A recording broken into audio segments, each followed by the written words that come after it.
Hello students, welcome to Arms Junior. तो कैसे हैं आप? मेरा नाम है अरुण कुमार, आपका अपना केमिस्ट्री एजुकेटर। और आज मैं आपके लिए लेकर आया हूं क्लास 10 साइंस का एक बहुत ही इंपॉर्टेंट चैप्टर के पीवाईक्यू सॉल्यूशन। आप सभी जानते हैं कि आपकी बोर्ड की प्रिपरेशन के लिए सबसे ज्यादा इंपॉर्टेंट है क्वेश्चंस प्रैक्टिस करना। और उसी के लिए मैं आपके लिए ये सीरीज लेकर आया हूं। ये सीरीज का मकसद ही ये है कि आपको इस तरह से तैयार कराया जाए कि आपसे हर एक क्वेश्चन, चाहे वो इजी हो, मीडियम हो या हार्ड हो, हर एक क्वेश्चन आपसे होना चाहिए। मतलब एटलीस्ट आप ट्राई तो करो। आप उसको गलत करो सही करो एक अलग बात है, मतलब क्वेश्चन देख के आपको लगना चाहिए कि ये क्वेश्चन मुझसे हो जाएगा। और ये कॉन्फिडेंस कब आएगा? जब आप क्वेश्चंस को प्रैक्टिस करोगे। और आज ना कि मैं सिर्फ आपको सिखाने वाला हूं, बल्कि हाथ पकड़ के आपको क्वेश्चंस करवाने भी वाला हूं। तो सभी अपनी कुर्सी की पेटियां बांध ले, अपना पेन और पेपर साथ में निकाल लें, क्योंकि सॉल्व तो करना पड़ेगा दोस्त। यहाँ पे जो मैं 9-10 क्वेश्चन लेकर आया हूँ ना आपके लिए, मोस्ट इंपॉर्टेंट क्वेश्चंस मैंने रखे हैं एसिड बेस एंड सॉल्ट्स के। और इजी नहीं, जो सबसे डिफिकल्ट या फिर हार्ड क्वेश्चंस थे, जो भी हो सकते थे या जो भी होंगे, वैसे ही क्वेश्चन मैं आपके लिए लेकर आया हूँ। मैंने इजी क्वेश्चंस रखे ही नहीं है। मेरा जो टारगेट है वो यही है कि मैं आपको हर टाइप का क्वेश्चन एक एक करवा सकूं। उसके लिए बेस्ट तरीका क्या है? पीवाईक्यू सॉल्यूशंस करवाना।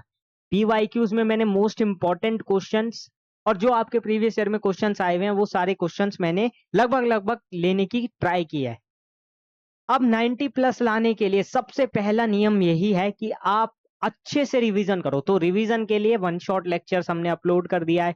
वन शॉट लेक्चर आप हर चैप्टर के लिए चेक कर सकते हैं, साइंस हो या मैथ्स हो, हमारे चैनल आर्म्स जूनियर पे। इसके अलावा आप टेलीग्राम चैनल या व्हाट्सएप चैनल भी ज्वाइन कर सकते हैं नीचे दिए गए लिंक पे, जिससे कि आपको वहां पर क्लास नोट्स मिल जाएंगे। क्लास नोट से आपको फायदा ये होगा, बेनिफिट सबसे बड़ा ये होगा कि जो हम पढ़ा रहे हैं वही चीज आपको मिल जाएगी। तो अगर आप नोट्स बनाना भूल गए या नोट्स बनाना नहीं चाह रहे हो, उतना टाइम नहीं है, आप फास्ट फॉरवर्ड करके देख रहे हो, तो भी आपको नोट्स मिल जाएंगे। लेकिन वो नोट्स हम तब प्रोवाइड करेंगे जब आपकी तरफ से हमें पार्टिसिपेशन दिखेगा। आपको टेलीग्राम पे आप बोलोगे कि हमें नोट्स चाहिए, तो हम नोट्स देंगे क्लास के। अब अगर कोई देख ही नहीं रहा है, हम नोट्स दिए जा रहे हैं, आप पढ़ नहीं रहे हो, तो कोई फायदा नहीं होता उस चीज का। क्योंकि कोई भी काम करने का एक मकसद होता है, एक मोटिवेशन होता है। जैसे आप क्लास 10th की तैयारी कर रहे हो, इतनी मेहनत कर रहे हो, वो इसीलिए कर रहे हो ना, क्योंकि आप बोर्ड में छा जाना चाहते हो, आप 90 प्लस लाना चाहते हो, आपके अंदर एक मोटिवेशन है। तो वही मोटिवेशन से हम भी काम करते हैं। हमारी मोटिवेशन स्टूडेंट को देख के आती है कि स्टूडेंट कितना पढ़ रहे हैं। अगर स्टूडेंट मेहनत करता है, स्टूडेंट अच्छे से पढ़ता है, तो हमारी भी मोटिवेशन डबल हो जाती है। हमें लगता है कि हाँ, हम कुछ अच्छा कर रहे हैं। तो वो वाली चीज आनी चाहिए। और वो वाली चीज तभी आएगी जब आपका पार्टिसिपेशन दिखेगा। और मैं तो हमेशा कहता हूँ, इसको आप क्लास मान के चलो। ये मान के ही ना चलो कि रिकॉर्डेड लेक्चर है। आप यही समझो ना कि ये क्लास चल रही है। और लाइव क्लास की फील लेने के लिए सबसे बेस्ट तरीका है, आप कॉपी पेन निकाल के बैठो, सॉल्व करो साथ में। और आज हम यही करने वाले हैं। मैं एक एक क्वेश्चन आपसे पहले सॉल्व करवाऊंगा, फिर मैं सॉल्व करके दिखाऊंगा। आपकी तैयारी मैं अब मान चुका हूं कि आपकी तैयारी मुझे करवानी है 90 प्लस वाली। और वो तभी होगी जब आप मेहनत करोगे। आपको मेहनत करवा के रहूंगा और करनी ही होगी मेहनत। मेहनत करने से आपको कोई नहीं रोक सकता। ठीक है? करोगे ना? तो स्टार्ट करें। तो चलो इसी के साथ हम पीवाई के सॉल्यूशन स्टार्ट करते हैं। तो पहला सवाल आपकी स्क्रीन के ऊपर ये रहा। Select from the following the statement which is true for basis. अब देखो, बेस के लिए हमें स्टेटमेंट्स पढ़नी है सारी, और ये बतानी है कौन सी सही है और कौन गलत है। अब आपको बेस के बारे में बेसिकली आइडिया होगा, बेस, एसिड बेस क्या होते हैं, आइडिया है ना आपको? लिटमस से अगर मैं बताऊं, तो लिटमस पेपर एसिड क्या देता था? Blue to red. और बेस क्या देता है? Red to blue. उसके अलावा पीएच, पीएच में मैं बताऊं तो 0 से 7 होता है एसिड, और 7 के बाद 14 तक बेसिक। ये दो चीज हो गई। और क्या कह सकते हैं? एक्वस आयन में क्या होता है? एक्वस सॉल्यूशन में क्या होता है? जो ओ एच निगेटिव देते हैं वो बेस होते हैं, जो एच पॉजिटिव देते हैं वो एसिड होते हैं। ये बात आपको याद हो गई होगी। और बेस के टेस्ट करने के लिए इंडिकेटर्स भी यूज करते थे, जैसे टर्मरिक है, फिनोल्फथलीन है। ठीक है? सिंथेटिक इंडिकेटर्स में फिनोल्फथलीन लेते थे। फिनोल्फथलीन क्या करता था? जैसे ही हम उसकी ड्रॉप डालते थे बेस के ऊपर, वो क्या करता था? कलर चेंज कर लेता था। कौन सा कलर कर लेता था? पिंक। कौन सा? पिंक। और एसिड के केस में कलरलेस रहता था। ये कुछ चीजें मैंने बता दी, आप कंफ्यूज हो गए होंगे, इसलिए इसको पढ़ लेते हैं एक एक करके। क्योंकि बेस के बारे में आप जानते हो, कंफ्यूज भी हो तो भी आप बेस के बारे में तो जानते ही हो। जैसे पहला स्टेटमेंट है, bases are bitter and turn blue litmus red. क्या ये बात सही है कि बेसिस बिटर होते हैं और ब्लू लिटमस को रेड कर देते हैं? देखो बिटर तक तो ठीक था, टेस्ट बिल्कुल ठीक है कि बिटर होता है, लेकिन जो नेक्स्ट लाइन बोली है फर्स्ट ऑप्शन में कि वो ब्लू लिटमस को रेड कर देते हैं, क्या ये सही है? ये तो एसिड के लिए होता था ना कि वो ब्लू से रेड होता था, तो ये चेंज गलत है, इसका मतलब ये गलत है। नेक्स्ट देखो, basis have a pH less than 7, उल्टा बोल दिया, एसिड का होता है 7 से कम, तो ये भी स्टेटमेंट गलत हो गई। तीसरी देखो, bases are sour and change red litmus to blue. हाँ, रेड से ब्लू चेंज होते हैं, ये वाली बात सही है, लेकिन टेस्ट क्या बता रहा है? सॉर, और सॉर किसका होता है? एसिड्स का, तो ये भी स्टेटमेंट गलत हो गई। अब आपको पता है कि आंसर बचता है डी। और वैसे भी पढ़ के देखो, bases turn pink when a drop of phenolphthalein is added to them. मतलब बेसिस क्या होते हैं? अपना कलर चेंज कर लेते हैं, अपना कलर चेंज करके क्या कर लेते हैं? पिंक कर लेते हैं, जब उस पे फिनोल्फ्थलीन की ड्रॉप डाली जाती है। क्योंकि फिनोल्फ्थलीन क्या है? सिंथेटिक इंडिकेटर है, जो बताता है कि एसिड है या बेस है। एसिड और बेस को पहचानने के लिए हमने इंडिकेटर्स पढ़े थे ना कुछ, जिसमें लिटमस भी आता था, रेड कैबेज लीफ वाला भी आता था, और क्या था? टर्मरिक भी था। ये तो नेचुरल इंडिकेटर्स में आ गए। सिंथेटिक में मिथाइल ऑरेंज था, और ये फिनोल्फ्थलीन हमने पढ़ा था। तो ये सब हम पढ़ चुके हैं, बार बार रिपीट करके कोई फायदा नहीं है। चलिए नेक्स्ट क्वेश्चन पे चलते हैं। नेक्स्ट क्वेश्चन बहुत ही अच्छा क्वेश्चन है। अगर आपने पहला चैप्टर पढ़ा होगा ना, केमिकल रिएक्शन एंड इक्वेशन, तो भी आप इसको कर सकते हो। देखो क्या बोल रहा है वो यहाँ पे, इसमें कहा है, iron nails were dipped in an aqueous solution of copper sulphate. After about 30 minutes it was observe that the colour of the solution changed from. मतलब ये देखो, इस क्वेश्चन को आपको थोड़ा सा इमेजिन करके चलना है। कैसे चलना है? इमेजिन करके, बहुत ज्यादा नहीं, हल्का सा इमेजिन कर लोगे, काम बन जाएगा, काम 35 हो जाएगा। तो देखो क्या कहा जा रहा है, मैं आपको इमेजिन करवाता हूं। ये है मेरा aqueous solution of copper sulphate, जिसका कलर क्या होता है? ब्लू होता है। कैसा कलर होता है? ब्लू। ये मैंने याद रखने के लिए बोला है ना, कि आपको कलर्स याद करने हैं।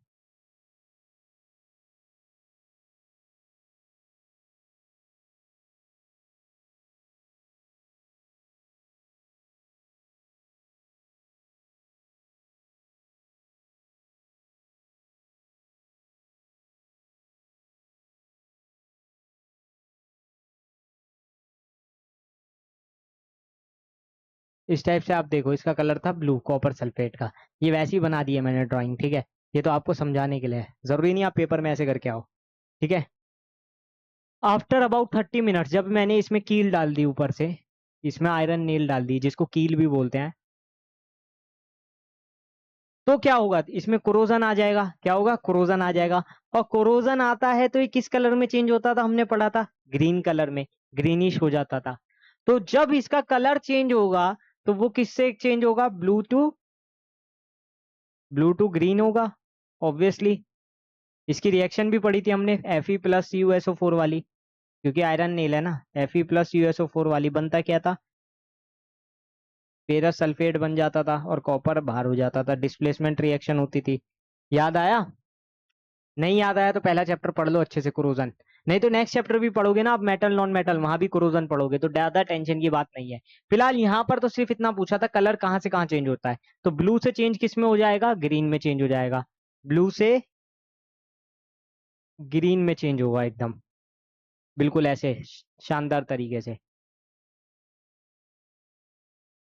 तो क्या हो जाएगा इसका? ब्लू टू लाइट ग्रीन, ठीक है? Blue to colourless, green to blue, colourless to light green. एक ही ऑप्शन बच रहा था, ब्लू टू लाइट ग्रीन वाला, बस यही हमारा हो जाएगा। जल्दी देख के बताओ, जल्दी से, अच्छे से देख के बताओ, क्या ये बात सही है? हम्म, सही है ना? चेक करो। नेक्स्ट क्वेश्चन की तरफ बढ़ूं? थर्ड क्वेश्चन पे आ जाते हैं। तो देखो थर्ड क्वेश्चन क्या कह रहा है, study the following table and choose the correct option. मतलब ये कह रहा है कि इस पूरी टेबल को पढ़ो और देख के बताओ कौन सा ऑप्शन सही है। अब ऐसे क्वेश्चन बहुत इंपॉर्टेंट होते हैं, मैं हमेशा बताता हूं, इस टाइप के जितने भी क्वेश्चन आएंगे वो आपके मोस्ट इंपॉर्टेंट क्वेश्चन होते हैं। जैसे टेबल क्या है? Salt, parent acid, parent base और नेचर ऑफ सॉल्ट। मतलब ये कहा जा रहा है एक तरफ सॉल्ट रख दिया मैंने इस तरह से, देखो इसको मैं और अच्छे से समझाता हूँ। ये सॉल्ट और इस तरफ क्या है, पेरेंट एसिड।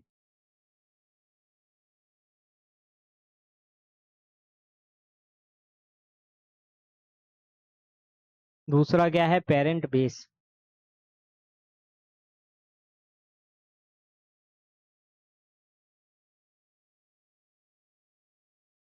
और एक है नेचर ऑफ सॉल्ट।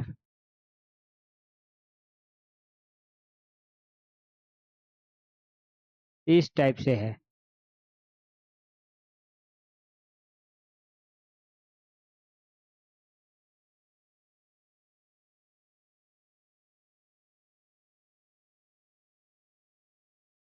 ओके, अरे समझ पा रहे हो ना, धीरे धीरे थोड़ा बहुत तो समझ गए होंगे, थोड़ा सा समझ तो गए होंगे। जैसे सॉल्ट में सबसे पहले ऑप्शन लिया है सोडियम क्लोराइड, जिसका, एक सेकंड ये कलर चेंज कर लेता हूँ फिर, हाँ। सबसे पहले दिया है मेरे को sodium chloride NaCl, option A में क्या दिया है, NaCl।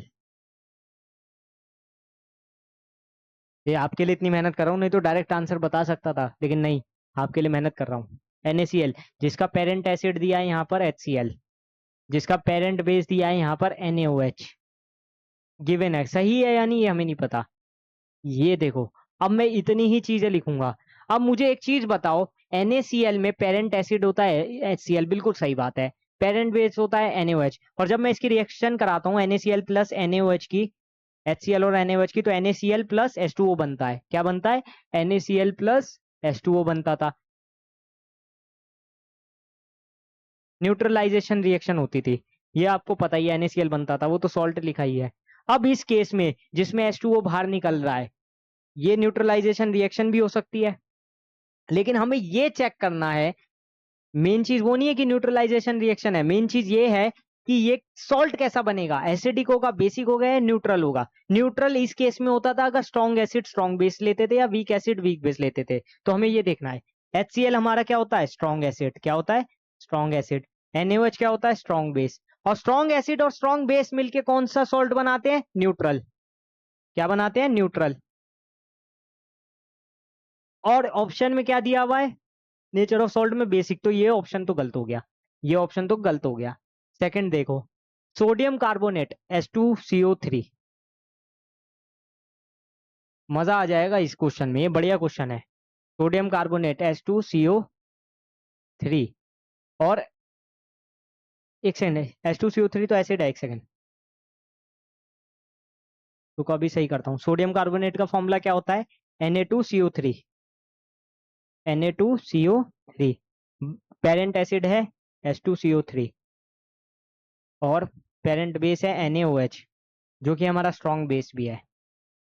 अब इसमें बताओ, अब इसमें बताओ पेरेंट एसिड क्या है, H2CO3, जो कि क्या होता है मेरा, वीक एसिड होता है, आपको पता होगा।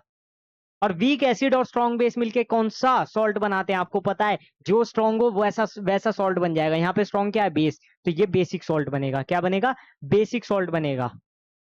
ऑप्शन में क्या दिया हुआ है, न्यूट्रल, तो क्या ये सही होगा, गलत होगा। तीसरा चेक करो, sodium sulphate, sodium sulphate Na2SO4, ये बन रहा है मिलके H2SO4, जो कि हमारा स्ट्रॉन्ग एसिड होता है, और NaOH से, which is a strong base also. अब देखो, स्ट्रॉन्ग एसिड और स्ट्रॉन्ग बेस मिलके क्या बनाते हैं, न्यूट्रल। क्या बनाएंगे, न्यूट्रल, ये भी न्यूट्रल हो जाएगा। एक और चीज, लास्ट ऑप्शन, सी भी गलत हो गया ना आई थिंक, हाँ ये एसिडिक दिया, न्यूट्रल होना चाहिए था। सोडियम एसीटेट, सोडियम एसीटेट होता है CH3COONA। अब ये किससे मिलके बन रहा है, CH3COOH से और NaOH से। ये होता है वीक एसिड, और NaOH होगा स्ट्रॉन्ग बेस। अब बताओ क्या होगा, वीक एसिड और स्ट्रॉन्ग बेस कैसा सॉल्ट बनेगा, ऑब्वियसली स्ट्रॉन्ग बेस, बेसिक बनेगा, ऑब्वियसली बेसिक ही बनेगा। क्या यहाँ पर बेसिक है, हाँ है, तो ये वाला ऑप्शन आपका करेक्ट हो जाएगा, बस यही तो करना था। बताओ जल्दी, क्लियर है कि नहीं? कैसे किया है पहचानना आता है ना आपको, कौन सा स्ट्रॉन्ग एसिड है, कौन सा स्ट्रॉन्ग बेस है, कौन सा वीक एसिड है, कौन वीक बेस है। तो इसकी पहचान आपको ऐसे ही करनी है और ये टेबल बना के आप बहुत आराम से कर सकते हो। ये क्वेश्चन बहुत ही इंपॉर्टेंट है, ये आपको आना चाहिए। ठीक है, मैंने तो टाइम लिया, वैसे आप डायरेक्टली भी चेक कर सकते थे। HCl NOH strong acid strong base neutral, H2CO3NOH weak acid strong base तो basic, H2SO4NOH strong strong base और स्ट्रॉन्ग एसिड न्यूट्रल। यहाँ पर देखो weak acid strong base basic. तो ये आपको प्रैक्टिस से आ जाएगा, धीरे धीरे आप सब समझना स्टार्ट कर दोगे। ठीक है ना, आगे बढ़ जाऊं। Next is fourth question. ये असर्शन टाइप के जितने भी क्वेश्चन है गांठ बांध लो, ये वाले क्वेश्चन मोस्ट इंपॉर्टेंट होते हैं हमेशा। जैसे यहां पर एक असर्शन दिया है, sodium hydrogen carbonate is used as an ingredient in antacid. बात बिल्कुल सही है, ये एज अ एंटासिड भी यूज होते हैं सोडियम हाइड्रोजन कार्बोनेट, यानी कि बेकिंग सोडा जो हमारा होता है ये एज अ एंटासिड भी यूज होता है, और ये खाना बनाने में भी यूज होता है एज अ बेकिंग सोडा, उसमें भी मेन इंग्रेडिएंट होता है। फॉर्मूला क्या होता है इसका, NaHCO3, बेकिंग सोडा भी बोलते हैं। ठीक है ना,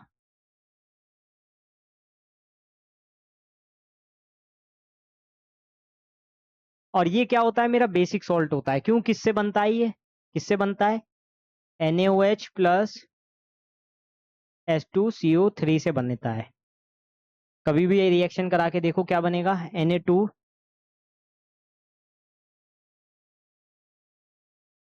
वो एक सेकेंड, हाँ अब ठीक है, NaHCO3, NaHCO3 प्लस H2O, यही बनेगा।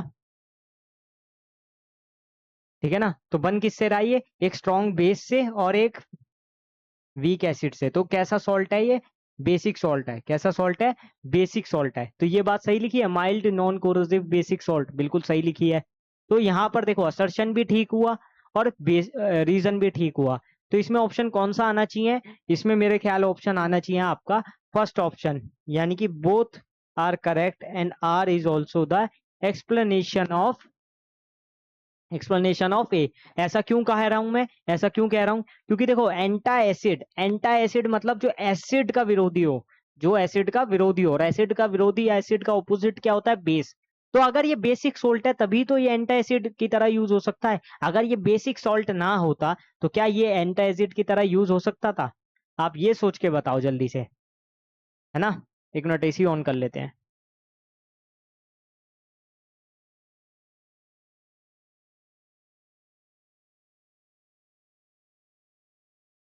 इसको एक बार देखो,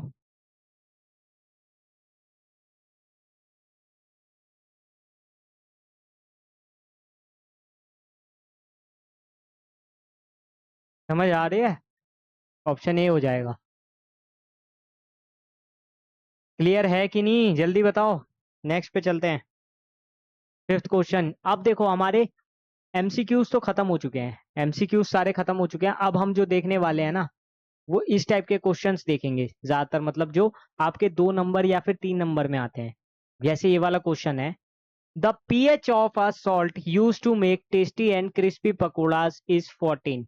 identify the salt and write a chemical equation for its formation, list its two uses also. तो देखो सिंपल सी बात है, ये कह रहा है कि हमें पीएच दिया हुआ एक सॉल्ट का, जो कि टेस्टी और क्रिस्पी पकोड़ास बनाने में यूज होता है। अब बहुत बच्चों के तो मुंह में पानी आ गया होगा पकोड़े सुनते ही, क्योंकि ये लोग यही तो खाते रहते हैं, और क्या ही खाते हैं ये, यही सब तो इनको पसंद है। इसके अलावा कुछ बोल दो, काम के लिए कुछ बोल दो तो वो काम नहीं होगा। लेकिन हाँ, इनको ये चीजों का बहुत शौक है, खाने पीने का। बाहर भी पता नहीं क्या बर्गर वर्गर खाते रहते हैं। अब देखो ये वाले क्वेश्चन में क्या है कि पीएच बताना है, नहीं पीएच बताया हुआ है, मुझे उस सॉल्ट को पहचानना है। अब आप कहोगे इससे कैसे पहचान सकते हैं। अच्छा, आपको पता है कि घर में आपने अगर कभी खाना बनाया हो या बनते हुए देखा हो, तो जब हम पकोड़े बनाते हैं तो उसमें क्रिस्प लाने के लिए हम बेकिंग सोडा का यूज करते हैं, सोडा डालते हैं ना उसमें।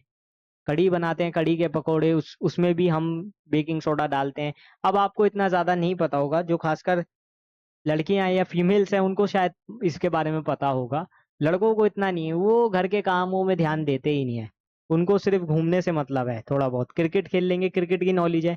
इस सब की, घर के काम की बिल्कुल भी नॉलेज नहीं है उनको। है ना?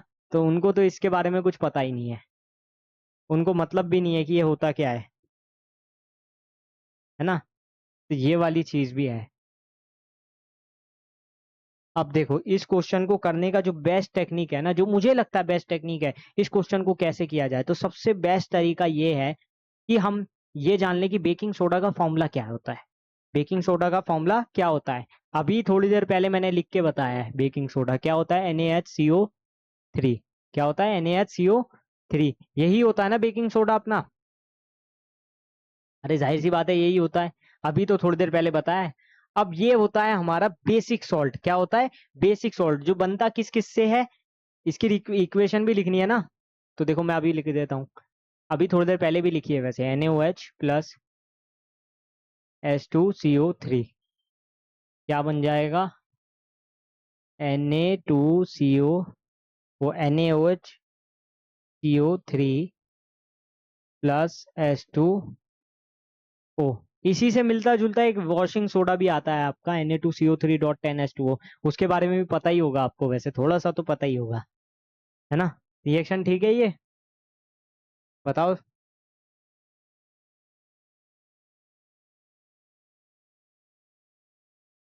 हम्म।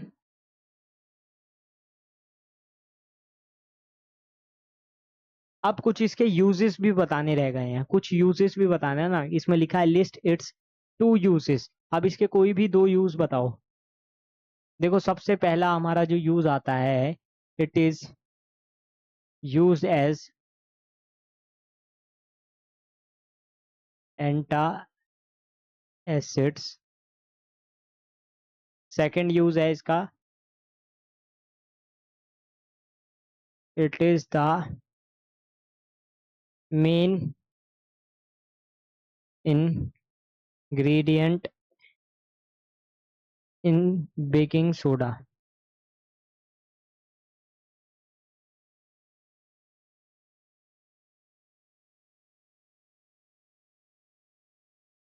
It is the main ingredient in baking soda. ये आपको पता ही होगा वैसे तो।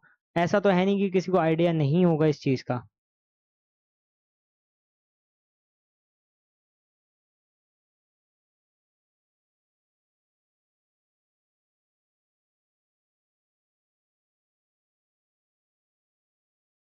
ठीक है, क्लियर हो गया?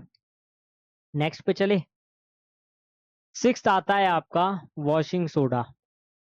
अब देखो, बेकिंग सोडा और वॉशिंग सोडा पे बहुत सारे क्वेश्चन आते हैं, ठीक है? मैंने आपको जब पढ़ा रहा था एसिड बेस एंड सॉल्ट तब भी बता दिया था। तब मैंने इतना खोल के नहीं बताया था डिटेल में, जितना मैं अब आपको क्वेश्चंस के थ्रू समझा रहा हूँ। क्योंकि क्वेश्चंस के थ्रू आपको समझाना ज्यादा आसान है। क्वेश्चंस के थ्रू क्या है ना, कि आपको हर चीज बताई जा सकती है, कि देखो इस टाइप से क्वेश्चन आएगा, आपको इस टाइप से लिखना है। फिर आपको आइडिया भी लग जाता है कि यार कि हाँ, अब समझ आ गया है कि कैसे होना है, अब मजा आ गया, अब कम बैक होगा। तो वो वाली चीज है। अब ये वाला जो क्वेश्चन है, मैं बता रहा हूँ कि इतना आसान क्वेश्चन है, इतना आसान क्वेश्चन है कि बस आपने सोची भी नहीं होगी। इस क्वेश्चन को करने के लिए आपको ज्यादा कुछ करने की भी जरूरत नहीं है, मैं ये भी बता देता हूँ। आपको थोड़ा सा भी आइडिया होगा ना वॉशिंग सोडा का, वैसे फॉर्मूला आपको पता है बेकिंग सोडा वॉशिंग सोडा का। वॉशिंग सोडा का होता है Na2CO3.10H2O। पहले तो मैं वो लिख दूंगा, क्योंकि सबसे पहला क्वेश्चन यही है, right the chemical formula of washing soda. और वॉशिंग सोडा होता क्या है? ये होता है Na2CO3.10H2O। ये वाटर ऑफ क्रिस्टलाइजेशन के लिए यूज होता है, ये 10H2O, ठीक है? ये आपको पता है ना, जिप्सम में भी यूज करते हैं, calcium sulphate dot 2H2O। Washing soda में ये लगाते हैं सोडियम कार्बोनेट डॉट 10H2O। तो ये तो हमारा वॉशिंग सोडा में वाटर ऑफ क्रिस्टलाइजेशन आ जाता है। आप डेफिनेशन पढ़ भी चुके होंगे वाटर ऑफ क्रिस्टलाइजेशन की, कोई बड़ी बात नहीं है। अब ये तो पहला पार्ट हो गया। सेकंड पार्ट में पूछ रहा है how may it be obtain from baking soda. अब ये कह रहा है बेकिंग सोडा से कैसे बनेगा, ये बताओ। बेकिंग सोडा क्या होता है? अभी थोड़ी देर पहले देखा, सोडियम बाइकार्बोनेट, यानी कि सोडियम हाइड्रोजन कार्बोनेट, NaHCO3। अब मुझे NaHCO3 से बनाना है सोडियम बाय कार्बोनेट यानी Na2CO3 कैसे बनाऊंगा? यही तो रिएक्शन लिखनी है, सिंपल सा। इसको हीट कर दो, इसको हीट कर दो, इसके दो मॉलिक्यूल लेके इसको हीट कर दो, क्या बनेगा? एक तो बन जाएगा Na2CO3 प्लस दूसरा मेरा बनेगा CO2 और एक बनेगा H2O। अब आप कहोगे इस रिएक्शन को याद कैसे करें, कैसे याद किया जाए इस रिएक्शन को, और कोई तरीका है? मैंने कहा बिल्कुल है। आपको ये तो पता है बेकिंग सोडा का फॉर्मूला क्या है, NaHCO3। जैसे ही हम इसको हीट करेंगे दो पार्ट में टूटेगा, आपको प्रोडक्ट याद कर लेना है बस, Na2CO3 बनेगा। जब जैसे ही आपने Na2CO3 लिखा, अब आपको दो Na चाहिए थे, दो सोडियम चाहिए थे, तो दो से यहाँ मल्टीप्लाई किया। अब यहाँ से Na2CO3 निकाल के देखो क्या बचता है, तो एक तो H2O बचता है और एक CO2 बचता है, ये दो ही चीजें बचती है बस।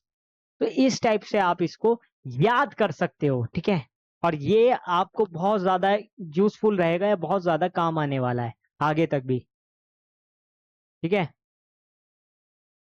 तो इसको एक बार आप देख लो, अच्छे से देख लो, ठीक है। इसमें मैं आपको टाइम भी दूंगा थोड़ा सा।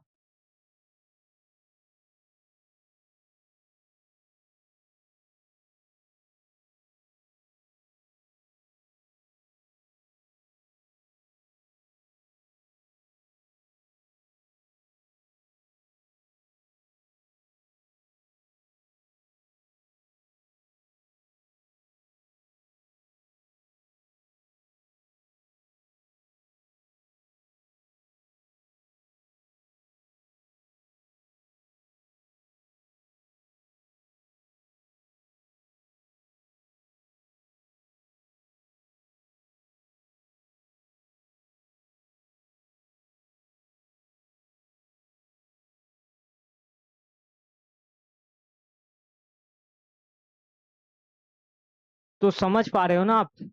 हो गया, क्लियर हो गया? हम्म।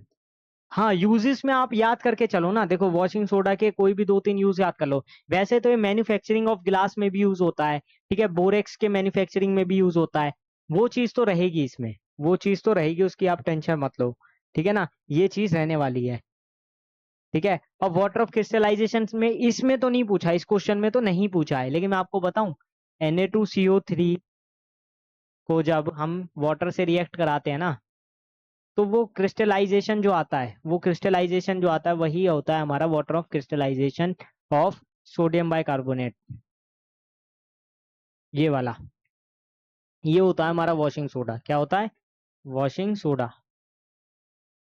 क्योंकि ये तो सोडियम बाइकार्बोनेट था, वो सोडियम कार्बोनेट था, ठीक है। वॉशिंग सोडा कब बना? जब इसको वाटर ऑफ क्रिस्टलाइजेशन यानी वाटर से जब इसको रिएक्ट कराया, वाटर के 10 मोल से। और वाटर के 10 मोल इससे आगे जुड़ते हैं, ये आपको याद रखना है, ठीक है। यूजेस आप याद कर लेना कि मैन्युफैक्चरिंग ऑफ गिलास में यूज होता है, और किस में यूज होता है, और बोरिक्स के मैन्युफैक्चरिंग में भी यूज होता है। अब आते हैं कुछ दिमाग घुमाने वाले क्वेश्चन। मजा तो अब आएगा ना, अब हो गया कमबैक, अब असली मजा आएगा। अब जिसने ये इस टाइप के क्वेश्चंस कर लिए, ये समझ के चलो उसकी तैयारी एकदम परफेक्ट है। वो मतलब रेडी है, उसको मतलब जो इस टाइप के क्वेश्चंस कर सकता है, इसका मतलब उसको ये चैप्टर अच्छे से आता है। क्योंकि ये आसान चैप्टर, क्योंकि ये आसान क्वेश्चंस नहीं है। चैप्टर आसान है, लेकिन ये वाले जो क्वेश्चंस मैं करवा रहा हूँ ये आसान नहीं है बिल्कुल भी। ये मैंने वो टफ से टफ क्वेश्चन चुने हैं आपके लिए, जो आपसे नहीं होंगे। मुझे पता है आप नहीं कर पाओगे, इसीलिए मैं ये करवा रहा हूँ, ताकि आप सीख लो। ये गारंटी जरूर है, अगर मैं जो आपको सिखा रहा हूँ वो आप समझ गए, तो इस टाइप के क्वेश्चन आ गए ना, आप छोड़ के तो नहीं आओगे, आप करके तो जरूर आओगे। तीन में से कम 2 नंबर तो आपको दिलवा के रहूंगा, पूरे तीन भी नहीं होंगे तो। और एक आध नंबर कम होने से कुछ नहीं होता। डिफिकल्ट क्वेश्चन पे अगर आपको 50% से ज्यादा नंबर अगर आपके आ रहे हैं, तो वो अच्छी चीज है, वो ग्रोथ है एक तरीके से। और सिर्फ 90 को भी छोड़ो, अभी अगर आप 60 से 80 पर पहुंच रहे हो, तो ग्रोथ तो वहां पर भी है। अरे जिसके पहले से 90 आ रहे हैं वो 90 क्यों, वो तो फिर 95 सोचेगा।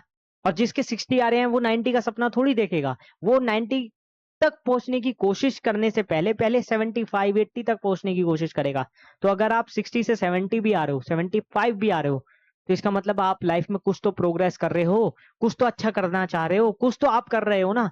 आप जान तो मार रहे हो ना, और कमबैक ऐसी होगा। और अब जो मैं करवा रहा हूँ ना, अब मजा आएगा। अब क्योंकि अब मजाक से हट चुकी है बात, अभी तक जो किया आपने खुद के लिए किया, अब मैं स्टूडेंट्स के लिए करने वाला हूँ, ठीक है। जैसे ये वाला क्वेश्चन है, the industrial process used for the manufacture of caustic soda involves electrolysis of an aqueous solution of compound X। बहुत बड़ा क्वेश्चन है और ध्यान से समझना एक एक लाइन को। इसको पहली लाइन में देखो, हेडलाइंस क्या है, industrial process use for manufacturing of caustic soda involves electrolysis of an aqueous solution of compound x. ये लाइन को हेडलाइन करो पहले। मतलब कुछ समझ आया? इसमें ये कहा जा रहा है कि कॉस्टिक सोडा का मैन्युफैक्चरिंग हो रहा है इंडस्ट्री में, और वो हो रहा है किसी एक कंपाउंड के एक्वस सॉल्यूशन के इलेक्ट्रोलिसिस से। आपको पता है कॉस्टिक सोडा का फॉर्मूला क्या होता है? हेडलाइंस, पहली हेडलाइन मेरी हो गई कॉस्टिक सोडा, जो कि होता है मेरा NaOH। ये बन रहा है किसी कंपाउंड X से और उसके इलेक्ट्रोलिसिस से, उसके इलेक्ट्रोलिसिस से।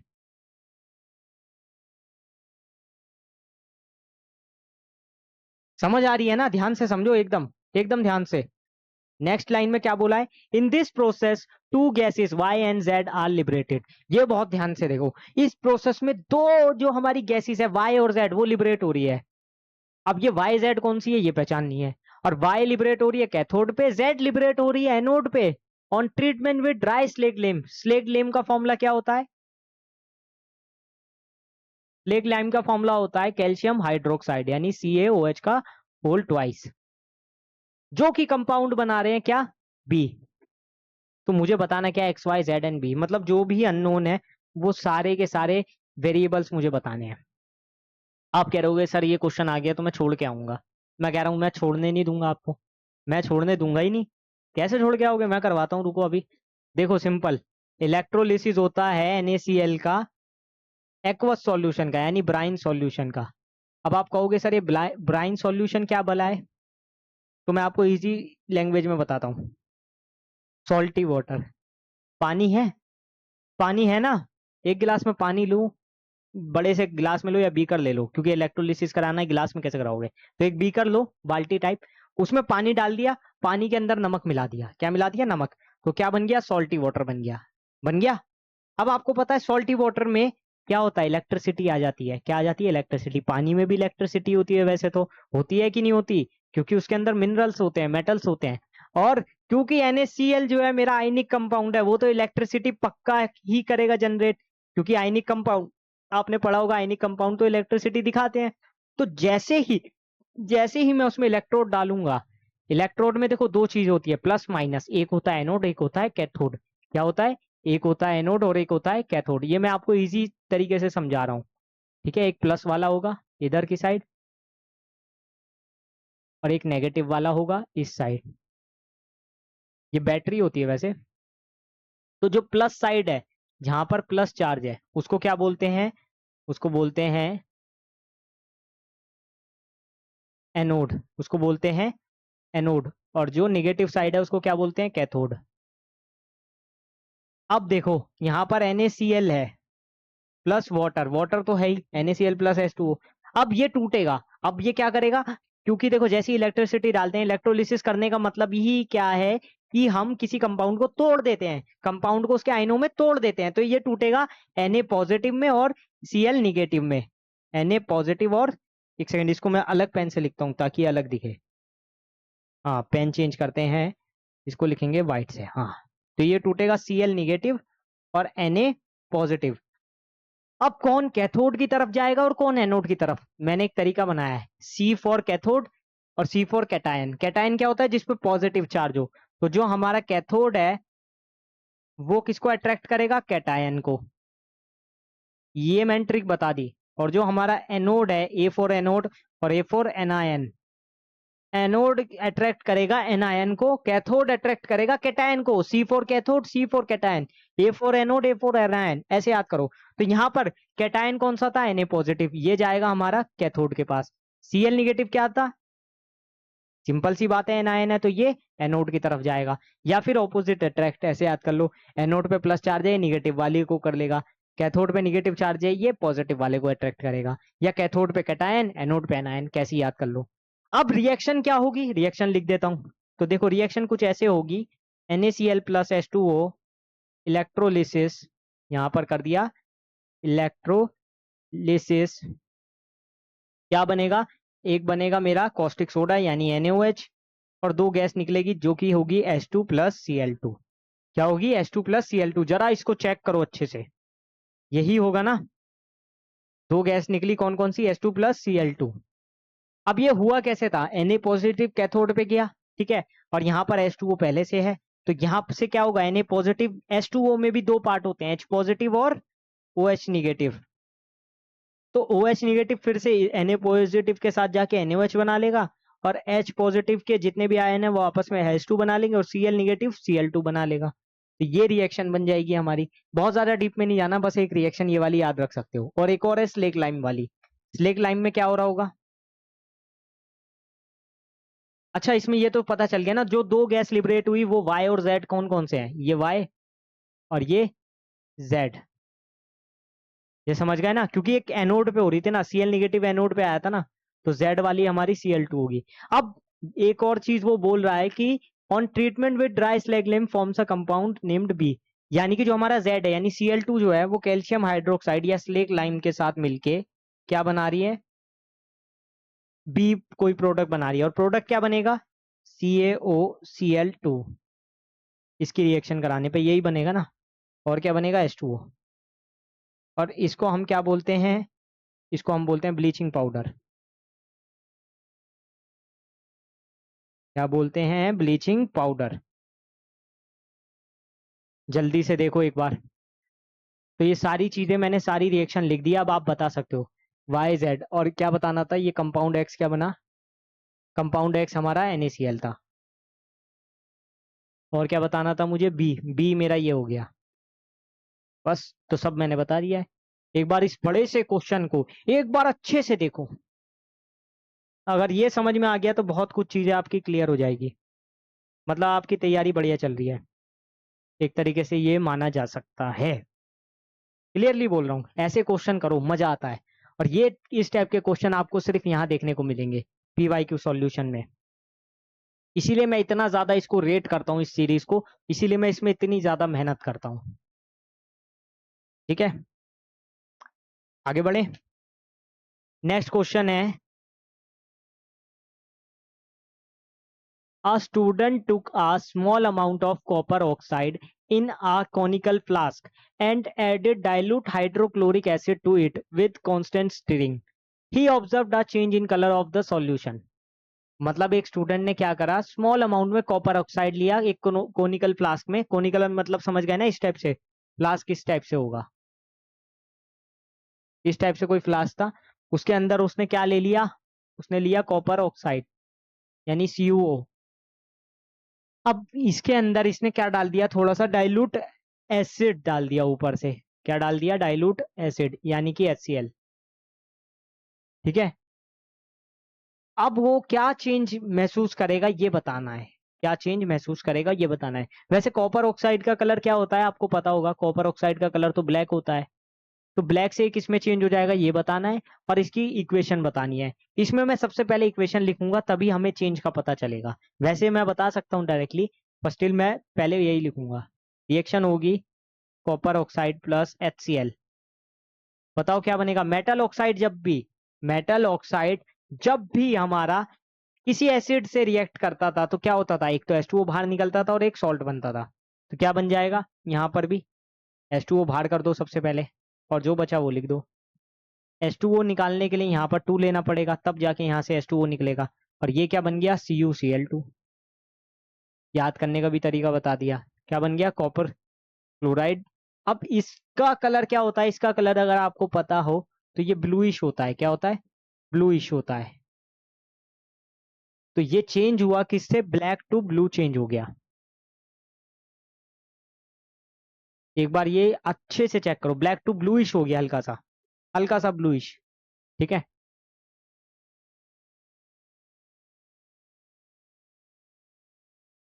समझ पा रहे हो ना चेंज क्या हुआ उसमें, जो कोनिकल फ्लास्क लिया था उसमें चेंज क्या हुआ, कलर चेंज हुआ, एक तो ब्लैक टू ब्लू हो गया, और दूसरा रिएक्शन हमने लिख दी कि क्या कंपाउंड बना, कॉपर ऑक्साइड से हमारा कॉपरस क्लोराइड बन गया। ठीक है, कॉपर ऑक्साइड से copper chloride.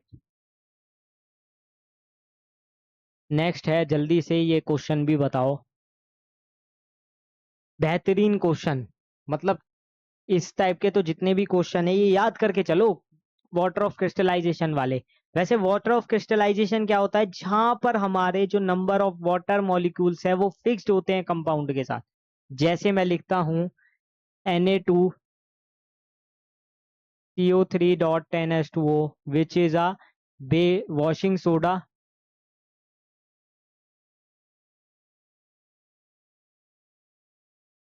Next one is, एक और होता है, बताओ क्या, gypsum. Calcium sulphate .2H2O, gypsum. एक और होता है कॉपर सल्फेट .5H2O। ये वाला तो आपने सुना होगा ना, कॉपर सल्फेट .5H2O, पेंटाहाइड्रेट वाला। वैसे इसमें दो ही पूछे थे, मैं एक और बता देता हूँ क्योंकि एक्स्ट्रा बता के हमेशा चलना चाहिए स्टूडेंट को। ये क्या हो रहा है, ये कहाँ से आ गया, ठीक है।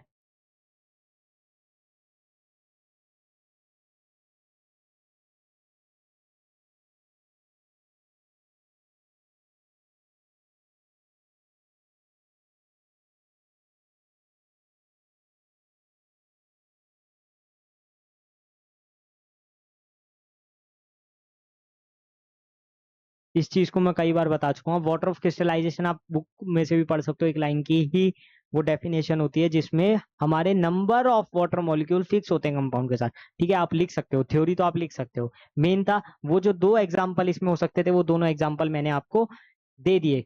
वाटर ऑफ क्रिस्टलाइजेशन किस में होते हैं, जैसे सोडियम कार्बोनेट में होते हैं, कैल्शियम सल्फेट में, कॉपर सल्फेट में भी होता है। ये आपको याद रखना है कि इसमें 10H2O होता है, इसमें 2H2O होता है जिप्सम में, और कॉपर सल्फेट पेंटाहाइड्रेट में 5H2O होता है। ये अगर आपने याद कर लिया ना इतना, बस आपका काम हो गया। और बहुत ज्यादा आपको डीप में जाने की जरूरत नहीं पड़ेगी, और पढ़नी भी नहीं चाहिए।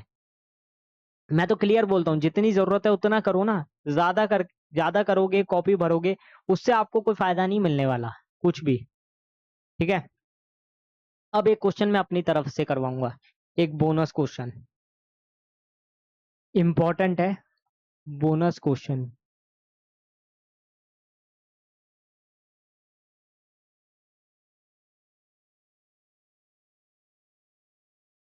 क्वेश्चन क्या है पहले एक बार वो देख लो। क्वेश्चन इज,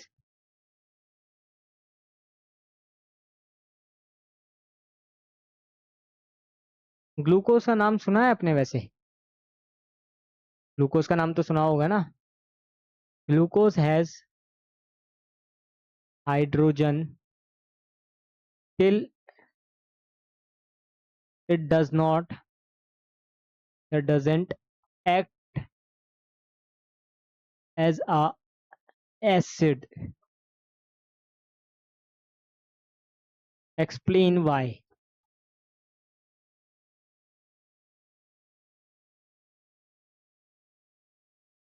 अब ये बताओ, ग्लूकोज के अंदर हाइड्रोजन होते हैं, स्टिल स्टिल वो क्या एसिड होता है? नहीं होता। और नहीं होता तो क्यों नहीं होता, इसको एक्सप्लेन करो।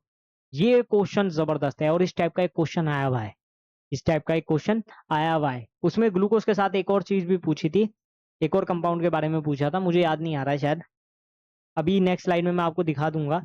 लेकिन ग्लूकोज का तो आपको पता होना चाहिए, रीजन दोनों का सेम होता है। तो इसमें दो तीन चीजें कर सकते हो आप।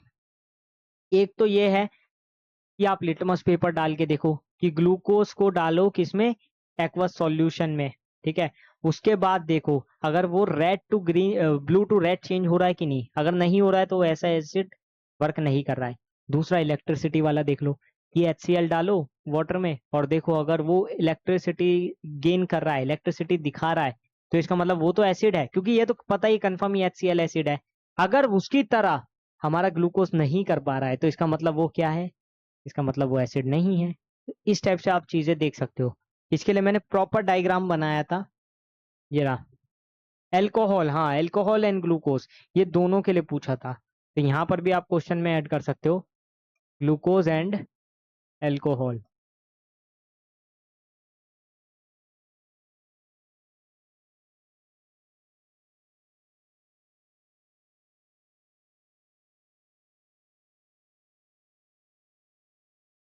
तो ये क्वेश्चन हमने खुद से बनाया है। Glucose and alcohol both have hydrogen, still it does not या दे, यहाँ पर अब दे हो जाएगा।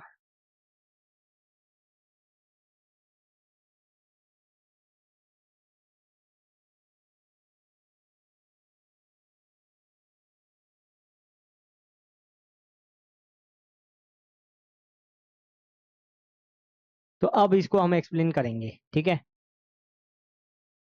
देखो यहाँ पर ये एक्सपेरिमेंट बहुत ज्यादा इंपॉर्टेंट है, इसको आप अच्छे से समझ लो। एकदम बारीकी से आपको समझाऊंगा, एकदम बारीकी से। ये आपको एकदम क्लियर हो जाएगा, आपको पता चल जाएगा कि मैं क्या कहना चाह रहा हूँ। और जब आपको ये क्लियर हो गया मैं क्या कहना चाह रहा हूँ, बस बात ही खत्म हो गई वहां तो। अब देखो, अल्कोहल और ग्लूकोज में क्या करना चाह रहे हैं, इलेक्ट्रोलिटिक सॉल्यूशन बनाया है। क्या बनाया है कि इलेक्ट्रोलिटिक सॉल्यूशन। अब इसमें देखो, एक रबर कॉक है, डाइल्यूट HCl है, और यहाँ पर नेल है, ठीक है। अब इस बीकर के अंदर हमने क्या करा, इलेक्ट्रिसिटी प्रोवाइड करके देखी HCl डाल के, ठीक है। HCl सॉल्यूशन है वाटर के अंदर, ठीक है। ये तो बता ही दिया ना, डाइल्यूट HCl। डाइल्यूट HCl का मतलब ही ये है कि उसमें HCl कम है, पानी ज्यादा है। अगर कंसंट्रेटेड HCl होता, इसका मतलब क्या होता कि HCl ज्यादा और पानी कम।